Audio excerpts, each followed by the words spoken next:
According to the Centers for Disease Control and Prevention, every single day there are more than 2,000 work-related eye injuries.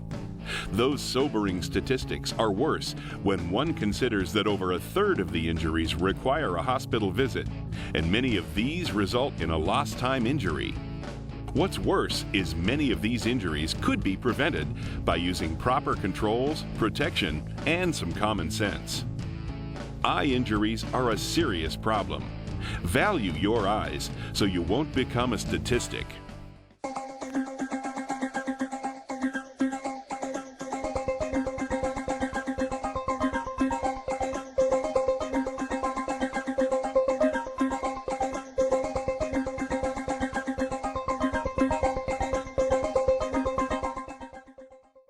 This video will discuss some of the more common ways you can prevent eye injuries. The contents of this video will cover scope and application, potential eye hazards, hazard assessment, eye safety protection program, training, contacts and prescription lenses, emergency procedures.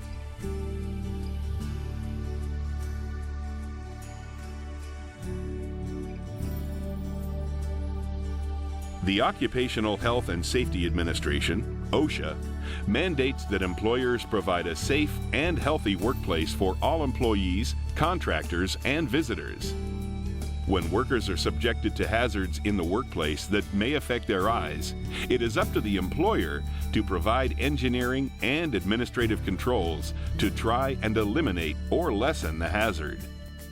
When controls are not sufficient, employers must provide appropriate eye protection or personal protective equipment, PPE, and train employees on its function and proper use. Even though many people use PPE, it is considered the last resort for injury protection.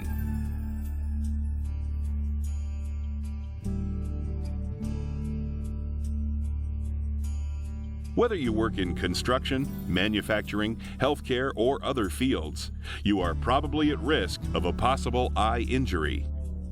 While most eye injuries are the result of small particles or objects striking the eye, injuring the tissues, or making abrasions, other types of injuries can occur. Things such as chemical splashes into the eye and looking into a welder's torch without proper protection can also cause injuries. There are many potential eye hazards in the workplace, including strain. Strain can be caused by a variety of reasons. The most common is because of either poor lighting or too much lighting, using a computer for long periods of time, and using incorrect prescription glasses. And if you drive for a living, eye strain can be a major problem due to the glare of the sun, headlights, and even nighttime driving. Hazards from impact can cause some of the most dangerous eye injuries. Flying impact hazards include chips, slivers, sand, and dirt caused by a variety of job tasks. These tasks include chipping, grinding, machining, masonry work, woodworking, sawing, drilling, chiseling, using air, electric-powered, and powered tools for fastening, riveting, and abrasive work such as sanding. Any operation that emits high heat can be dangerous to the eyes, including furnace operations, kilns, hot pouring, casting, and welding. Chemical hazards include splash, fumes, vapors, and irritating mists caused by such things as acid and chemical handling, degreasing, and working with blood. Even something as simple as mopping can create a chemical hazard. These hazards can be minimized by always handling chemicals properly. Other operations, such as painting, may also cause harmful mists that could cause an eye injury or irritation. Harmful dust, which can be created by woodworking, buffing, sandblasting, and general dusty or windy conditions. Radiant energy, glare, and intense light caused by welding, torch cutting, brazing, soldering, laser cutting work, laser instruments such as in surveying and copy machines. Workers need not be engaged in an actual work activity to incur an eye injury. Employees and others can incur injuries by working in close proximity to co-workers engaged in the various work activities, which create the aforementioned hazards. It is essential to notify your supervisor if a co-worker or other activity is affecting your work area and potentially causing you an eye injury.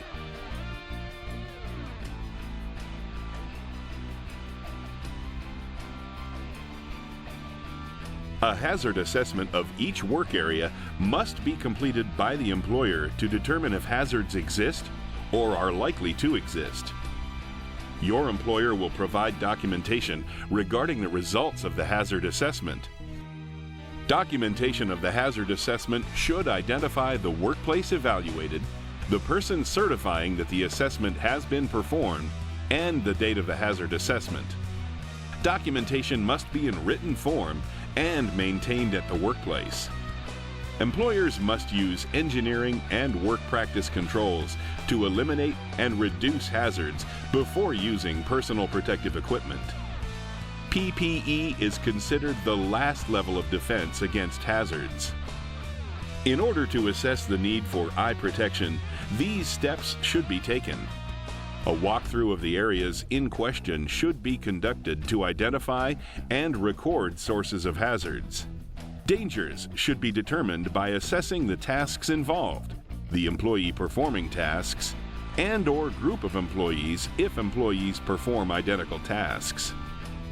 Basic hazard categories that should be considered include those discussed earlier, but your assessment can include others. Be sure to include these basic items in your assessment: eye strain, impact, heat, chemical, dust, light, optical radiation.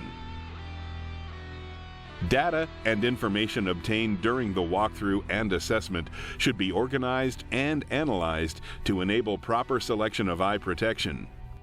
Each hazard should be reviewed and a determination made as to the type, level of risk, and seriousness of any potential injury from each hazard found. The possibility of multiple hazards occurring simultaneously must also be considered. The assessment is the blueprint for success. Do not cut corners when analyzing the data obtained from the walkthrough assessment. If hazards exist or are likely to exist, then the employer must provide eye protection that will protect the affected employee from the hazards identified in the assessment, communicate selection decisions to each affected employee, and select eye protection that properly fits each affected employee and ensure the employee uses the PPE.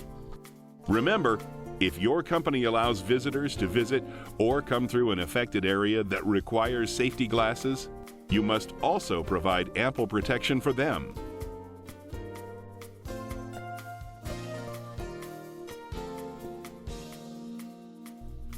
An eye safety protection program is necessary to protect employees from the hazards identified in the hazard assessment. The program should, as a minimum, include selection, fit testing, maintenance and care, and training.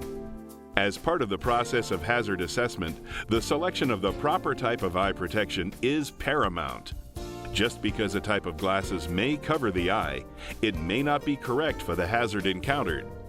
There are different types of eye and face protection, and it is important to understand the difference and purpose of each of the various types of eye protection. Safety glasses, or spectacles, are the most common type of protection. Most protection is governed by the ANSI Z87 standard, which is an industry guideline to the type of safety glasses. Safety glasses are intended to shield an employee's eyes from a variety of hazards. Different lenses are usually required depending upon the hazard. Employees are required to use safety glasses with side shields when there is a hazard from flying objects. Glasses without side shields are not acceptable eye protection for impact hazards, and most industries require the use of side shields in the safety glasses. Safety glass frames can be constructed of either metal and/or plastic.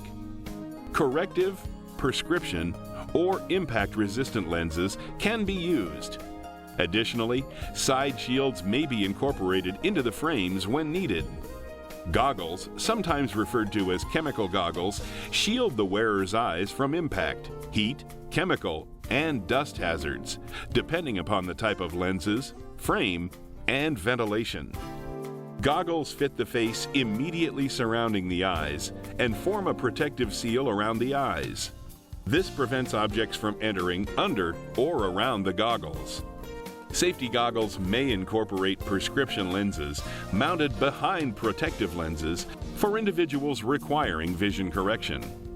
Safety goggle frames must be properly fitted to the employee's face to form a protective seal around the eyes. Poorly fitted goggles will not offer the necessary protection. Some goggles may be worn directly over prescription lenses without any issues. Goggles with ventilation allow air circulation while providing protection against airborne particles, dust, liquids, or light. Face shields are considered secondary protectors to be used in addition to primary protection, such as safety glasses or goggles. It is always recommended to wear safety glasses or goggles under all types of face shields, including welding face shields. Face shield windows are made with different transparent materials and in varying degrees or levels of thickness. These levels should correspond with specific tasks. Window and headgear devices are available in various combinations to enable the worker to select the appropriate equipment. Wear hard hats in addition to the face shield where indicated. Face shield windows extend from the brow to below the chin and across the entire width of the face. Headgear can be used to support the window shield and secure the device to the head. For welding, be sure that the face shield has the appropriate shade of glass in the shield window for the task to be performed. Shade window numbers are calculated by amount of visible light and are numbered from 2 to 14 based on a mathematical formula. OSHA has a shade recommendation chart. The chart has recommendations for lens filters for specific welding operations. It is highly recommended that you stay within 2 shades of the number listed. As stated earlier, all eye and face protection must comply with the American National Standards Institute, ANSI Z87.1 standard. All eye and face PPE must be clearly marked to facilitate identification of the manufacturer. The following minimum requirements must be met by all protective devices. Protectors must provide adequate protection against the particular hazards for which they are designed, be of safe design and construction for the work to be performed, be reasonably comfortable when worn under the designated conditions, fit snugly and not unduly interfere with the movements of the wearer, be durable, be easily cleanable, be capable of being disinfected. Eye protection must meet the criteria for usage for the hazards it is used to protect against. Be sure you are aware of all the hazards the area may be subject to before selecting eye protection. The eye protector may look appropriate for the hazard, but in reality may not provide the correct protection. For instance, lenses can be clear, tinted, photochromic, or polarized. Each type of lens offers different levels of protection. Lenses can be tinted and still provide no protection. Tinting may look good, but may offer little or no extra protection. Always check the PPE manufacturer's guidelines to ensure proper usage and protection. It is important to consider the fit and comfort when choosing and using eye and face PPE. Poorly fitting PPE will not offer the necessary protection and could be damaging to the user. Goggles and safety glasses should be fitted by a professional that is skilled in the fitting procedure. PPE with adjustable features should be fitted on an individual basis to ensure a comfortable fit that maintains the device in the proper position. Prescription safety glasses should be fitted and adjusted by qualified optical personnel, such as an optician. Eye protection from dust and chemical splash should form a protective seal when fitted. Welding helmets and face shields must be properly fitted to ensure they will not fall off during work operations, creating exposure hazards. Maintenance is an important part of any eye protection and PPE program. If a piece of equipment is in need of repair, get it repaired. Do not use it. If it is not repairable, throw it away and get a replacement. All PPE must be used and maintained in a sanitary and reliable condition. Use of PPE with structural or optical defects is prohibited. Examine safety glasses, face shields, etc. before each use.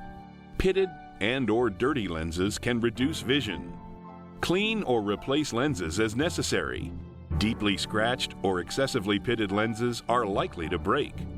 Slack, worn, sweat-soaked, or twisted headbands will not hold the eye protector in the proper position. A visual inspection will determine if the headband elasticity is reduced to a point beyond correct function. Atmospheric conditions and the restricted ventilation can cause lenses to fog, so that frequent cleaning may be necessary. Eye and face protection equipment should be cleaned and disinfected after being used and before being issued to another employee. Eye and face protection assigned to employees for extended periods should be cleaned and disinfected regularly.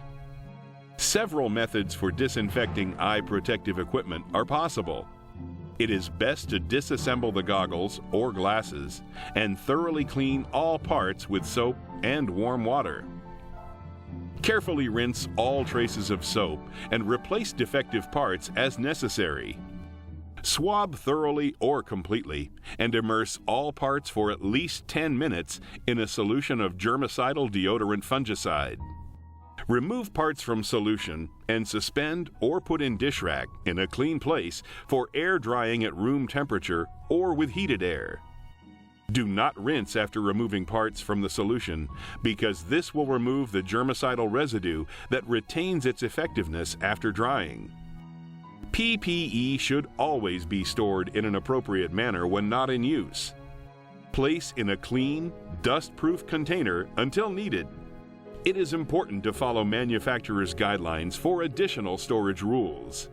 Treat safety glasses in the same manner you would your own glasses, since the frame, nose, pads, and temples can be damaged by rough usage. Replace safety glasses if damaged.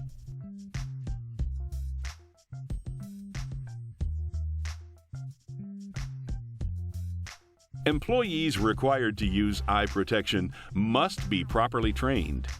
They should know at least the following: when eye protection is necessary, what eye protection is necessary, how to put on, adjust, wear, and take off, limitations of the eye protection, proper care, maintenance, useful life, and disposal of the eye protection.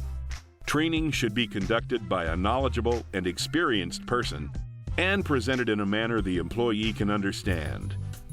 Each affected employee must be able to demonstrate an understanding of the training and the ability to use the eye protection properly before being allowed to perform the work requiring the use of the eye protection. Employers who allow their employees to wear eye and face protection on a voluntary basis when not required by OSHA or the employer must implement limited provisions of an eye safety protection program. Even if eye protection is not mandatory, the employer must follow OSHA training and eye safety protection program for use. For all other voluntary uses, an additional written eye and face protection program that covers proper maintenance procedures must be implemented. Consult the OSHA Regulation Guide for the program outline and guidelines. The employer is required to retrain employees when changes in the workplace render previous training obsolete. Changes in the types of eye protection to be used render previous training obsolete, or inadequacies in an affected employee's knowledge or use of assigned eye protection indicate the employee has not retained the requisite understanding or skill. The employer must verify each affected employee has received and understood the required training via a written certification. The certificate should contain the name of each employee trained, date of training, and subject of training. Records of the training must be kept in a safe place.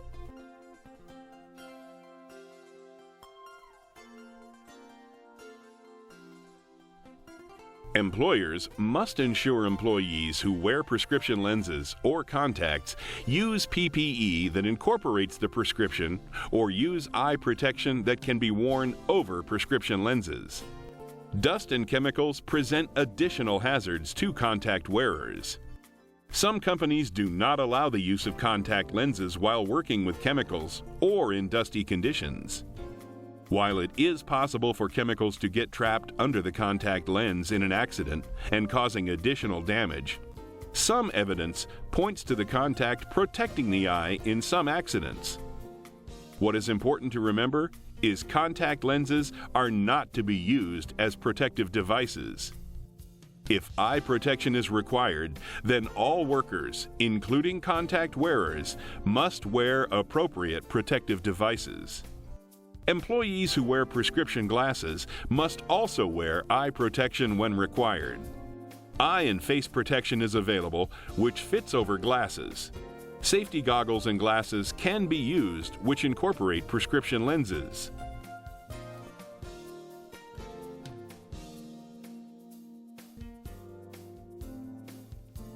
If an eye injury occurs, quick action can prevent a permanent disability. Employers should establish a first aid plan in the event of an eye injury. Know what to do. Emergency eye washes should be placed in all hazardous areas. First aid instructions should be posted close to potential danger spots. Employees must know where the closest eye wash station is and how to get there with restricted vision, the proper function of the emergency eye wash, and how to flush the eyes. Employees should be trained to know the correct procedures to follow in the event of an accident. Employees should report accidents to their supervisor as quickly as possible. Seek medical attention immediately if an eye injury has occurred. Time is important when your sight or that of your coworkers is at stake. Even if the injury is minor, report it and let trained medical professionals determine the proper care. Your company will provide detailed instructions on who to call and where to report accidents and injuries.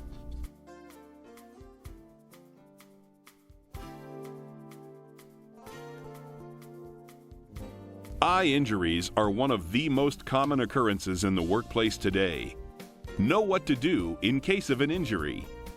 Always wear your safety glasses or face shields to prevent injuries. If an eye injury does take place, never take it for granted. Get immediate medical care for any eye injury. If you follow the procedures in this video, you could save your or your coworkers' sight.